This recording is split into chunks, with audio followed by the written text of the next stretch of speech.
To je pa kar nekaj razlogov. Prvo, kar je to naš čudovit kulturni spomenik, ki smo ga kot domačini dolžni vzdrževati po svojih močeh in je kulturna znamenitost, zgodovinska znamenitost z neverjetno zgodovino in to je prva stvar. Druga stvar, ko pomislimo na Marijo, na Gospo Mater Božjo, se nam pojavi cela paleta lepih misli. Prvič, neskončne prošnje, neskončne želje, neštetokrat zahvala za vse. Dejstvo je, da nam Marija pomaga, če ji zaupamo in če se prepustimo njenemu varstvu.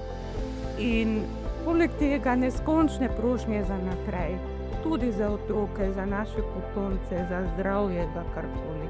In tretje, kar se mi pa zdi še najbolj pomembno, so pa naši predniki, ki so neskončno opevali to našo Gorsko Marijo in